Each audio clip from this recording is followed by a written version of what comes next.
Bab 8. Menggapai berkah dengan mawaris.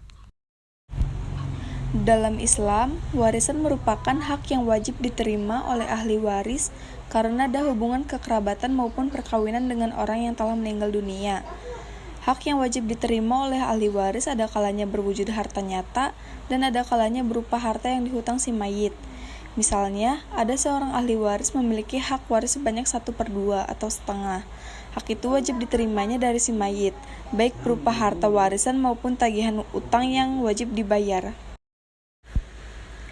Ketentuan kewarisan Islam ini menganut prinsip berkeadilan, sebab setiap ahli waris memiliki kedudukan dan hubungan yang berbeda satu dengan yang lain.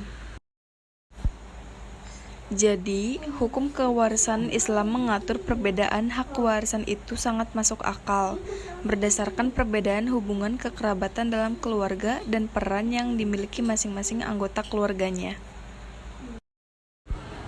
1. Pengertian ilmu mawaris. Istilah waris sebenarnya berasal dari bahasa Arab, yakni dari kata miras. Dalam bahasa Arab, kata waris ini berarti harta peninggalan orang yang meninggal dunia, yang akan dibagikan kepada ahli warisnya.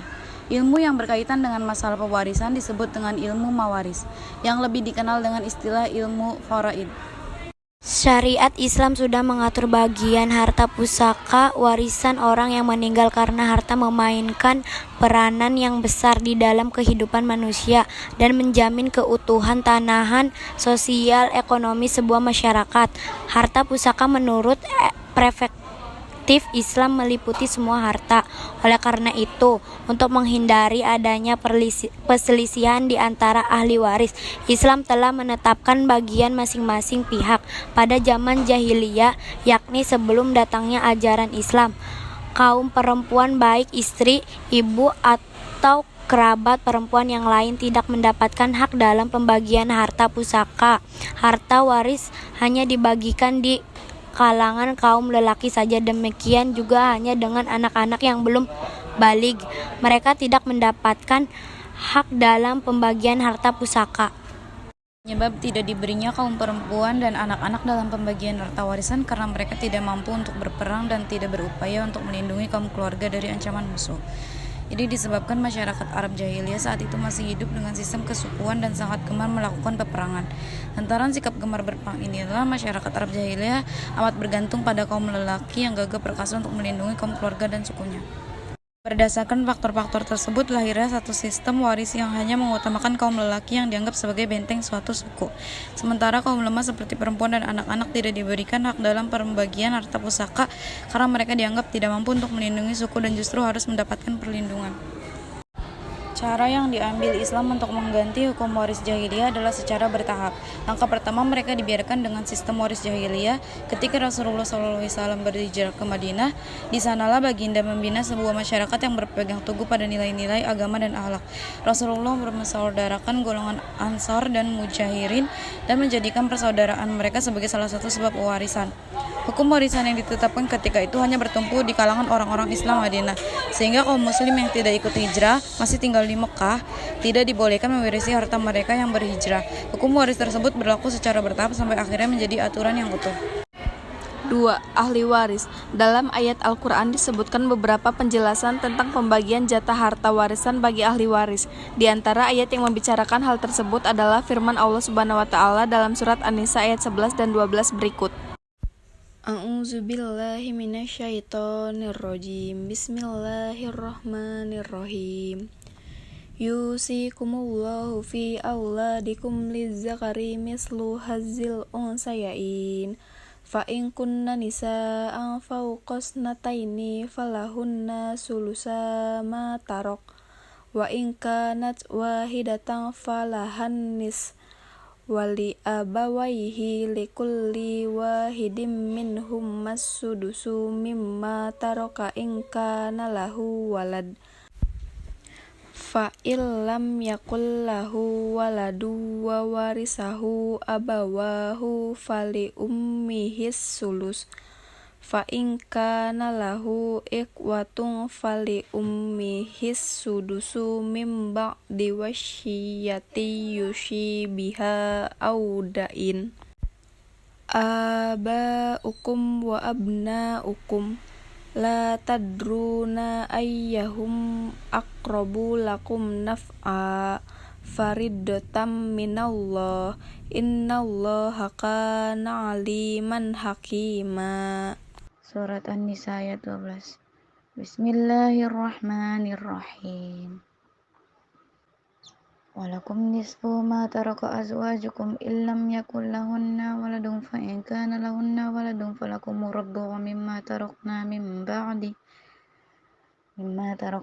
ba'di wasiyatu sina biha aw daini walahunna radduhu mimma taraktum illam yakul lakum waladun fa in kana lakum waladun falahunna syumunu wa mimma taraktum min ba'di wasiyati suna biha aw daini wa in kana rajulun yurathu kalatan aw imra'atun lahu akhu aw akhtun falikulli wahidin minhuma sudusu wa in kana aktsara min dzalika fahum syuraka'u fi sulusi min ba'di wasiyatu sabiha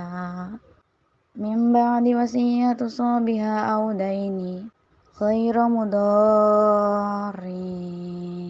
wasiyatin minallah wallahu alimun halim.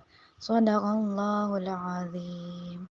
Artinya, Allah mensyariatkan bagimu tentang pembagian pusaka untuk anak-anakmu, yaitu bahagiakan seorang anak lelaki sama dengan bahagia 2 orang anak perempuan, dan jika anak itu semuanya perempuan lebih dari 2, maka bagi mereka 2/3 harta yang ditinggalkan. Jika anak perempuan itu seorang saja, maka ia memperoleh separuh harta. Dan untuk 2 orang ibu bapak meninggal itu mempunyai anak, jika orang yang meninggal tidak mempunyai anak dan ia diwarisi oleh ibu bapaknya saja, maka ibunya mendapatkan 1/3.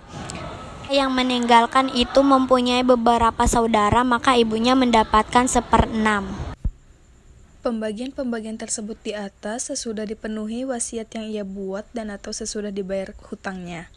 Tentang orang tuamu dan anak-anakmu, kamu tidak mengetahui siapa di antara mereka yang lebih dekat manfaatnya bagimu.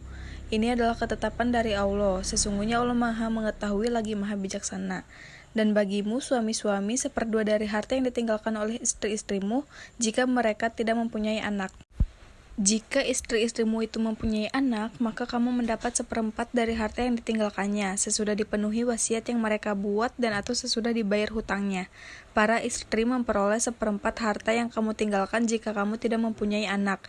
Jika kamu mempunyai anak, maka para istri memperoleh 1/8 dari harta yang kamu tinggalkan sesudah dipenuhi wasiat yang kamu buat atau sesudah dibayar hutang-hutangmu. Jika seseorang mati, baik laki-laki maupun perempuan yang tidak meninggalkan ayah dan tidak meninggalkan anak, tetapi mempunyai seorang saudara laki-laki seibu saja atau seorang saudara perempuan seibu saja, maka bagi masing-masing dari kedua jenis saudara itu 1/6 harta. Tetapi jika saudara-saudara seibu itu lebih dari seorang, maka mereka bersekutu dalam yang 1/3 itu, sesudah dipenuhi wasiat yang dibuat olehnya atau sesudah dibayar hutangnya dengan tidak memberi mudarat kepada ahli waris. Allah menetapkan yang demikian itu sebagai syariat yang benar-benar dari Allah, dan Allah Maha mengetahui lagi Maha penyantun. Quran Surat An-Nisa ayat 11-12. 1. Dari pihak laki-laki. A. Anak lelaki. B. Cucu lelaki dari anak lelaki. C. Bapak. D. Kakek dari bapak sampai ke atas. E. Saudara sekandung. F. Saudara seayah. G. Saudara seibu. H. Anak lelaki dari saudara sekandung. I. Anak lelaki dari saudara seayah. J. Paman yang sekandung dengan ayah si mati. K. Paman yang seayah dengan ayah si mati. L. Anak lelaki dari paman yang sekandung. M. Anak lelaki dari paman yang seayah. N. Suami. 2. Dari pihak perempuan. A. Anak perempuan. B. Cucu perempuan dari anak lelaki dan terus ke bawah. C. Ibu. D. Nenek dari bapak sampai ke atas. E. Nenek dari ibu sampai ke atas. F. Saudara perempuan sekandung. G. Saudara perempuan sebapak. H. Saudara perempuan seibu. I. Seistri. Dilihat dari segi pembagiannya, ada 2 macam kelompok ahli waris, yakni zawil furud dan asabah. Berikut ini adalah penjelasan masing-masing kelompok ahli waris tersebut. 1. Zawil furud, yakni ahli waris yang jatah pembagiannya telah disebutkan dalam Al-Quran maupun hadis Rasulullah SAW. Adapun jumlah pembagian yang disebutkan dalam kedua sumber ajaran Islam itu adalah setengah, sepertiga, seperempat, seperenam, seperdelapan, dan 2/3. 2. Asabah yakni ahli waris yang mendapatkan seluruh sisa harta dan dapat memperoleh seluruh harta jika tidak ada ahli waris jaumul furud. Ahli waris asabah dibagi menjadi 3 bagian, yaitu A. Asabah binafsi, yaitu ahli waris yang menjadi asabah karena dirinya sendiri tanpa dipengaruhi ahli waris lainnya. B. Asabah bigairihi, yakni ahli waris yang menjadi asabah karena adanya ahli waris lainnya. C. Asabah ma'al gair, yakni ahli waris yang menjadi asabah bersama dengan ahli waris lainnya. 3. Ahli waris hajib dan mahjub. Ahli waris hajib adalah ahli waris yang dapat menghalangi ahli waris lain untuk tidak mendapatkan harta pusaka, baik secara keseluruhan, hajib hirman, maupun hanya sekedar mengurangi jatah pembagiannya, hajib nuksan. Sementara yang dimaksud dengan ahli waris mahjub adalah orang yang terhalangi untuk mendapatkan keseluruhan harta atau terkurangi jatahnya karena adanya hajib. Contohnya, bapak bisa menjadi hajib bagi kakek atau anak bisa menjadi hajib bagi cucu. Sementara ahli waris yang tidak bisa terhalangi oleh siapapun adalah anak, suami, istri, bapak, dan ibu. Hubungan ilmu waris dengan hukum adat. Sebuah masyarakat biasanya ada yang memiliki hukum adat dalam memutuskan berbagai permasalahan yang terjadi di antara mereka, termasuk masalah pembagian harta pusaka. Islam termasuk agama yang menghargai hukum adat atau tradisi, selama tidak bertentangan dengan kaidah hukum Islam. Sementara itu, hukum adat yang bertentangan dengan syariah harus dikesampingkan dan lebih mendahulukan aturan dalam Islam. 5. Hikmah hukum waris. Dari ketentuan syariat tentang hukum waris, ada beberapa hikmah yang bisa diambil bagi kaum muslimin. A. Menciptakan sikap tunduk dan patuh kepada ajaran Allah Subhanahu wa taala dan Rasulullah SAW. B. Memperhatikan kesejahteraan ahli waris. C. Mendahulukan kepentingan mayit daripada yang masih hidup. D. Membentuk manusia untuk tidak rakus terhadap harta dan bisa bersikap adil. E. Mendidik manusia agar hidup hemat dan tidak menghambur-hamburkan amanah Allah berupa harta benda. 2. Ahli waris yang berhak mendapatkan harta warisan dari pihak laki-laki. A. Anak lelaki.